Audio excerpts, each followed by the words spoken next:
The suspended governor of the CBN, Sanusi Lamido Sanusi, the retired deputy governor operations of the CBN, Mr. Tunde Lemo, as well as a current deputy governor of the CBN, Kingsley Moghalu, are appearing before the Financial Reporting Council of Nigeria, FRC, a department of the Ministry of Trade and Investment.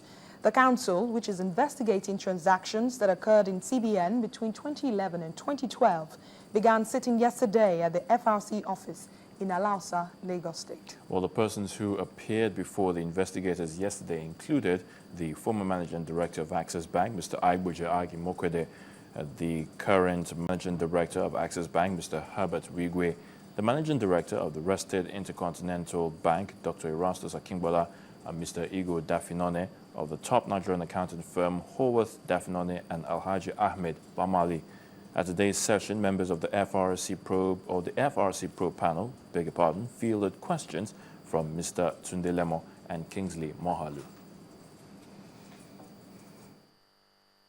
Having looked at the accounts of NSPN, we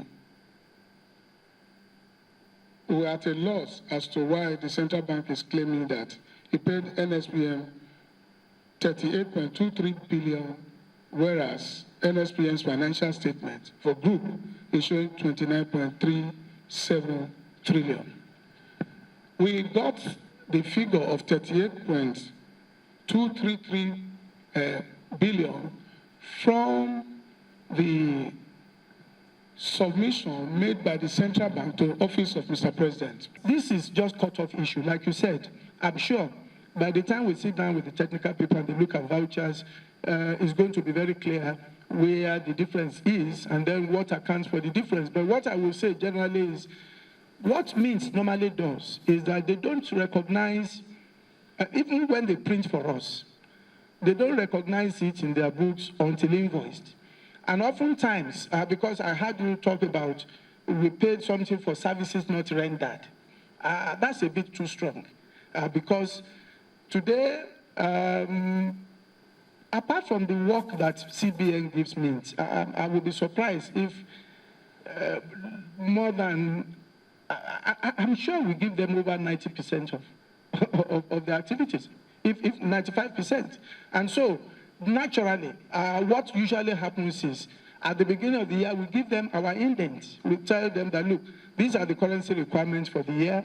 They tell us how much they can do. We always give them the first option of refusal. So anything they do for us, it's not like we pay for services not rendered, because we tell them ahead of time that they need to. So we can always say that they exist because of us. That's point number one. Point number two is the accounting policy that they adopt there.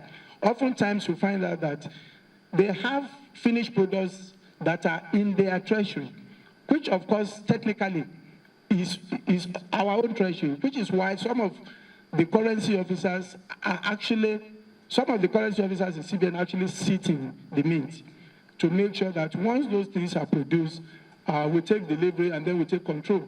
The rest, of course, is details. I'm sure when we sit down with the accounting officer, they're going to know whether there were things already invoiced or not yet debited to us. But these are all cut-off issues. And I'm sure within the two institutions, we should be able to reconcile the numbers. Money said to be paid by CBN, is it at the Mint? Or has it been received by the Mint? And I think that's the important issue. I understand that some reconciliation has been done, and that in fact Mint is able to confirm that they have received the 38 billion. So it's a timing thing. I mean, really, if they recognize their income at the time they invoice, and we recognize our expense at the time we make the payment, I'm not sure that CBN can be held responsible for the way they account for their income.